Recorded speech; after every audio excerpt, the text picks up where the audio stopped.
अस्सलाम वालेकुम नाज़रीन, आपका मेज़बान मोहम्मद जावेद आपकी खिदमत में हाज़िर है और सलाम अर्ज़ करता है। नाज़रीन, आप जानते हैं कि हम मुख्तलिफ़ किताबों पे रिव्यू करते रहते हैं। रिव्यूज़ होते हैं, बातें होती हैं इल्मी नोयत की, तालीमी नोयत की। इसी तरह शख्सियात को भी डिस्कस करते हैं। आज एक शख्सियत मेरे ज़हन में है, बहुत बड़ी शख्सियत है और वो है अरस्तू। अरस्तू के हवाले से मैं कुछ कहना चाहूँगा आपसे, बात करना चाहूँगा इल्मी नोयत की, जो कि उसकी ज़िंदगी का अहाता करेगी। उसके जो चीज़ें हैं, उसके कमालात हैं, उसके क्या नज़रियात थे, उस हवाले से मैं बात करूँगा। अरस्तू जो है मकदूनिया में पैदा हुआ 384 कबल मसीह में, और उसने जो है ना दुनिया को बहुत ज़्यादा मुतासिर किया है अपने फ़लसफ़ियाना सोच से। वो फ़लसफ़ी था और साइंसदान था, और उसके जो एक बहुत बड़ी बात थी, वो रीज़निंग करता था। हर चीज़ की जो है ना रीज़न तलाश करता था, अक़ली सोच रखता था। उसने फ़लसफ़ा और साइंस के अंदर मुतअद्दिद इज़ाफ़े किए हैं। अरस्तू के मुतअद्दिद इज़ाफ़े जो है ना वो मतरूक भी हुए हैं, मुतअद्दिद नज़रियात मतरूक भी हुए हैं, लोगों ने उसको तर्क भी किया है, लेकिन उसकी तहरीरों के अंदर जो रीज़निंग है और अक़ली रवैया जो है वो मौजूद है। वो उसको इम्प्रेसिव बनाता है, वो उसको काबिल जो है ना असर बनाता है, असर पज़ीरी उसकी ज़्यादा है। इस हवाले से हम उसको दुनिया में उसको डिस्कस किया जाता है। अरस्तू जो है ये मकदूनिया में पैदा हुआ था और इसका वालिद तबीब था, यानी वो जिसे हम फिजिशियन कहते हैं, शाहों के बादशाहों के दरबारों में करता था।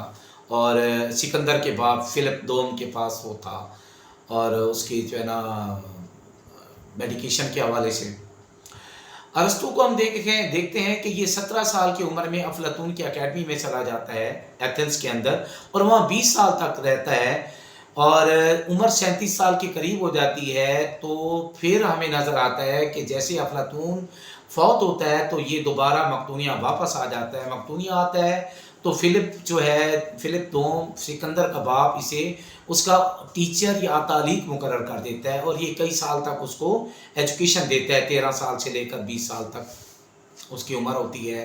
अरस्तू की 13 साल से 20 साल के दरमियान उसकी एजुकेशन होती रहती है, और बेहतरीन ये मुअल्लिम था। इसने उसको हर अंदाज से जो है ना एजुकेशन दी, एजुकेट किया।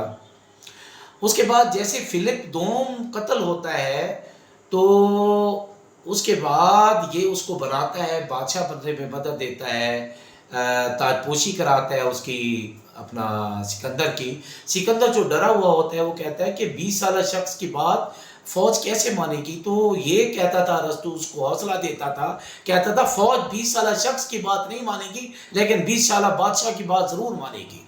तो इस तरह उसने उसको कन्विंस किया, कायल किया, हौसला दिया, उसके अंदर एतमाद पैदा किया, और जो है ना वो हमें नज़र आता है फिर एक सालार के रूप में, एक फ़ातेह के रूप में।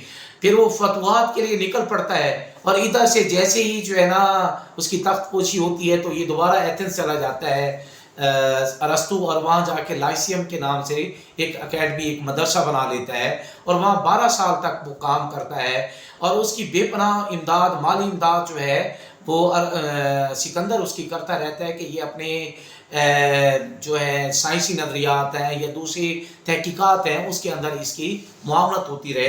तो तारीख के अंदर ये लिखा हुआ आता है कि इतनी माली मदद किसी हुक्मरान ने आज तक किसी की नहीं होगी जितनी सिकंदर ने अरस्तू की। तो अरस्तू ने भी बहुत ज़्यादा जो है ना काम किया, और फिर जैसे उसकी मौत होती है अरस्तू की, सिकंदर की, तो हम देखते हैं कि इधर भी हालात बदल जाते हैं एथेंस के अंदर फिर मकदूनिया के ख़िलाफ़ एक हुकूमत कायम हो जाती है जो मकदूनवी लोगों के ख़िलाफ़ बातें करती है, और इसका ताल्लुक भी मकदूनिया से था। तो अरस्तू को भी वो इसके ऊपर इल्हाद का इल्ज़ाम लगा देते हैं।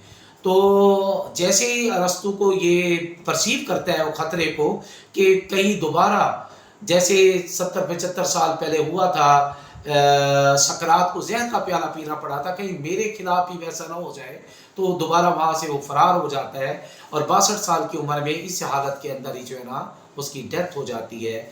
और वो जो है ना वो कहता है मैं दोबारा एथेंस वालों को ये जुर्म नहीं करने दूंगा फ़लसफ़े के ख़िलाफ़ या इल्म के ख़िलाफ़। तो ये उसकी बात होती है। پھر ہم دیکھتے ہیں کہ ارسطو کی تحریریں تقریباً 170 تحریریں اس کی جو ہے نا تاریخ کے اندر آتا ہے، جن میں سے 47 ابھی بچ گئی ہیں جو کہ منظر عام پر آئی ہیں، جن کے اوپر کام ہوا ہے۔ اور پھر علم کے حوالے سے دیکھتے ہیں تو اس نے تقریباً ہر علم کو ٹچ کیا ہے۔ اس نے جو ہے نا طبیعیات پہ لکھا ہے، اس نے حیوانات پر لکھا ہے، فلکیات پر لکھا ہے، جغرافیہ پر لکھا ہے، عمل تولید پر، علم الابدان اور علم الاعضاء پر اس نے لکھا ہے۔ فلسفہ کے حوالے سے اس نے اخلاقیات، مابعد الطبیعیات، نفسیات، سیاسیات، معاشیات اور اسی طرح جو ہے نا کیا کہنا چاہیے، اس نے خطابت پر، شاعری پر، جمالیات پر، ایستھیٹکس پر اور شاعری پر، خطابت پر، یعنی کوئی شعبہ اس نے چھوڑا نہیں ہے جس کو اس نے ٹچ نہ کیا ہو۔ اور اس کا فلسفہ ایسا تھا کہ اس کے جانے کے بعد یونانی لوگ اسے دیوتا کہنے لگے اور اس کے فلسفے کی بڑی جو ہے نا قدر کی گئی۔ یونانی لوگوں نے پڑھ کر، یونانی علماء نے اس کو پڑھا، اس کی تکریم کی، اس کو اہمیت دی۔ پھر اس کا دنیا کے تقریباً بہت سی زبانوں میں اس کا ترجمہ ہوا ہے، اسپینش میں، اپنا فرانسیسی میں، اٹالین کے اندر، انگریزی میں، عربی میں۔ عرب لوگوں نے بھی اس سے بہت زیادہ جو ہے نا تاثر قبول کیا، خصوصاً ابن رشد نے الہیات اور ارسطو کی جو عقلی ریزننگ تھی اس کے اندر ہمانگی پیدا کرنے کی کوشش کی ہے، ہمیں یہ نظر آتا ہے ابن رشد اس پر کام کرتے ہوئے۔ اس کے علاوہ ٹامس ایکویناس نے اس سے استفادہ کیا ہے، اس نے بھی اس کے اوپر کام کیا ہے۔ ارسطو کے بہت سے نظریات ایسے ہیں جس کے اوپر جو ہے نا موجودہ دور میں اس کو ترک کر دیا گیا ہے۔ جیسے اس کا ایک نظریہ تھا کہ غلامی فطری جو ہے نا عمل ہے، وہ اسے کہتا تھا کہ فطری قانون ہے یا فطرت کا قانون ہے۔ موجودہ دور میں یہ بات غلط ثابت ہو چکی ہے۔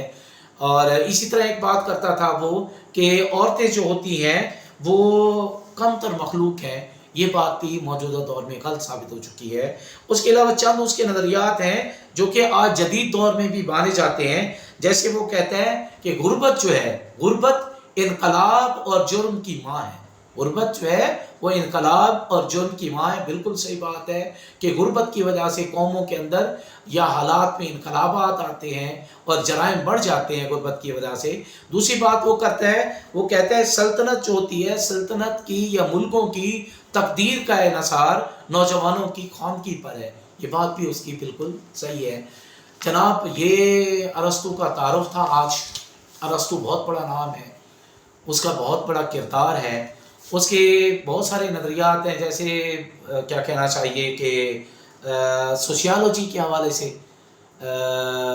اس کے علاوہ جو ہے سماج کے حوالے سے کہ انسان سماجی حیوان ہے، ٹھیک ہے۔ اسی طرح اگر وہ تنہا رہتا ہے تو یا تو دیوتا ہے یا حیوان ہے۔ اس طرح کی بہت ساری باتیں مطلب اس نے کی ہیں۔ اس کے نظریات جو ہے نا قابل غور ہیں، اس نے بہت زیادہ اثر ڈالا ہے، دنیا کو متاثر کیا ہے ارسطو نے۔ سقراط، افلاطون اور ارسطو، تاریخ میں ان کا بہت زیادہ ذکر آتا ہے کہ آپ دیکھیں کیا کہنا چاہیے کہ اس بندے نے وہاں جو کام تھا، ایک اور بھی کام اس نے کیا تھا کہ مختلف یونانی سٹیٹس تھی نا، شہری ریاستیں، یونان بٹا ہوا تھا، جو گریک تھا یا گریس تھا، وہ یونانی ریاستوں میں شہری ریاستیں ہوتی تھیں۔ ایک مرکزی شہر ہوتا تھا اور اس کے ارد گرد جو ہے نا گردنواں میں دیہات ہوتے تھے۔ تو اس کے دوران جو ہے نا اس نے کیا کیا، ان یونانی ریاستوں کے آئین جمع کر کے ان کا تقابل اس نے کرنے کی کوشش کی ہے، تقابل پیش کیا ہے۔ اور اس طرح بہت سارے اور بھی اس نے کام کیے ہیں علمی نوعیت کے۔ اس نے کیا کہتے ہیں سائنس کے اوپر کام کیا ہے، فلسفہ کے اوپر کام کیا ہے، جو قابل جو ہے نا فخر کا بات ہے اور آج بھی مانی جاتی ہے۔ اس کے اضافے جو اس نے کیے ہیں فلسفے کے اندر اور سائنس کے اندر، وہ قابل قدر ہے۔ تو ناظرین آپ ضرور سنیے گا اس پروگرام کو، اپنا فیڈ بیک بھی دیجیے گا، اور جتنے طلباء سنتے ہیں، اسٹوڈنٹ سنتے ہیں، ٹیچر سنتے ہیں، پلیز کمیونیکیٹ کریں، آگے لوگوں کو بھی بتایا کریں، انہیں بتایا کریں، کیونکہ علم جو ہے نا انسان کی بھی میراث ہے اور ایک مسلمان کی تو خاص طور پہ میراث ہے۔ تو ضرور جو ہے نا آپ اس کے اندر اپنا حصہ ڈالا کریں۔ مجھے جناب اجازت دیجیے، اللہ حافظ۔